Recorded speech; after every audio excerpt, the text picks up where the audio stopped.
For daily Ask Reddit. r/Ask Reddit. What's so stupid it's actually genius. Intentionally failing repeatedly at a particularly shitty job that you hate doing in your workplace so eventually you're not asked to do it anymore. I know this because I have employees that have done this. As a supervisor, I hate when my employees do this, but it does work. You're not going to be my choice for a promotion when one opens up through. If they're really smart, they aren't looking for a promotion from you. They're going to jump around to competitors or offers that pay better. Obtainable promotions should be kept in mind, but staying at a single company for the sake of loyalty and hope of promotion is a really good way to stunt your growth and your retirement. That is really interesting. It really shows how things have changed. Boomers and Gen X were taught that success required company loyalty and climbing the corporate ladder, working to build that pension up, having steady health benefits, etc. Millennials and later now manage their own benefits, and instead of a steady climbing a career ladder, do a kind of employment parkour, leaping from position to position only long enough to find the next place to jump to. Both have interesting merits, but I can't help but to think that corporate America has demonstrated a willingness to screw over loyal employees enough that the younger route is probably the better if you really do manage your retirement, healthcare, and other benefits as you're doing it. Being really bad at things like fixing iPads. My dad and uncles need help with their tech stuff all the time, and they always come to me because my sister is hopeless with that stuff. She's not, but she's got them believing that. I do the same thing at work. Just pretend you're hopelessly incompetent or slow, and they'll always ask someone else to do it. Deliver exactly what they want promptly, and they'll promptly deliver new problems for you to solve. Only really works if you don't want to get promoted and have a job that's hard to get fired from, though.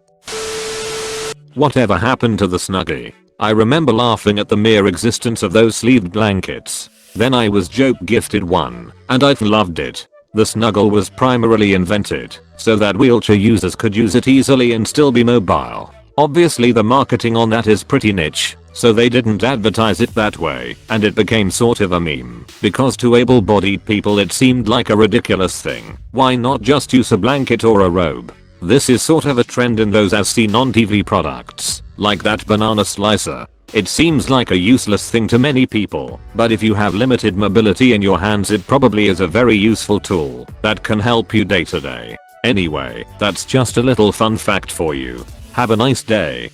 I never thought about the Snuggie or that banana slicer from the perspective of someone with limited mobility. That actually makes perfect sense. Up until now I just thought the jokes about the Snuggie were kind of stupid, since everybody also always complains about having to reach out from under their blanket to get stuff. A lot of those types of products are misunderstood because of the advertisements. Like when you see a man try to grab something and his popcorn or drink goes flying around, it's easy to think it's ridiculous because nobody would ever be that clumsy and because the movements are ridiculously exaggerated. But if it was shown as a guy with Parkinson's it would make a lot more sense, but wouldn't appeal to a wide audience. Selling your panties online. Yeah, if I was even a moderately attractive girl I'd have an OnlyFans and private snap so fast it's not even funny. People are seriously just giving these girls money. We live in a weird time. No matter how hideous you think you look, there is bound to be several hapless losers that would shell out whatever money it takes to fetishize you. Saw a shy girl online for real make $1k a night just telling guys she wouldn't take off her clothes. Have always had a terrible memory. Back when I had reasons to send actual letters through the mail I would always forget to buy stamps. So, if I really needed to mail a letter I would put my own address as the recipient and the intended recipient as the sender, so that it would be returned to sender, which is actually the intended recipient. Worked every single time. I expected it to fail a few but it never did. What if you're mailing it to a different city? Like, you're mailing something from LA to New York, and you drop it in a mailbox in LA. They'll send it to New York, because it doesn't have postage? I mailed a letter, several, from Marion, Virginia to Sevierville successfully several times. Tons of comedies like Airplane through Zoolander and beyond, but not Zoolander 2. A lot of times I'll be raving about a movie and I'll have to give a disclaimer, you know, it's ridiculously stupid, but hilarious. Until Airplane, Leslie Nielsen was known as a dramatic actor, which is why it was so funny that he delivered every line with such dead seriousness. He pretty much spent the rest of his career in comedy. I'm disappointed that I will never be able to see Airplane that way. I have only known Leslie as a comedic actor, and having that extra layer of comedy of having him subvert audience expectations would have made the movie even better. The NASA theory, doing something illegally in an obvious fashion somewhere you shouldn't be doing it will make your action go unnoticed.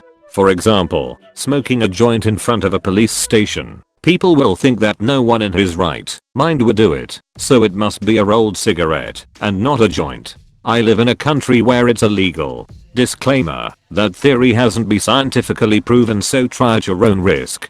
Tell that to my brother, who earned the nickname Criminal Mastermind for getting arrested smoking one right behind a police station when he was a teen. If you're behind the police station, you aren't acting casual or like you belong. The trick is to act like you're supposed to be doing what you're doing, not hiding.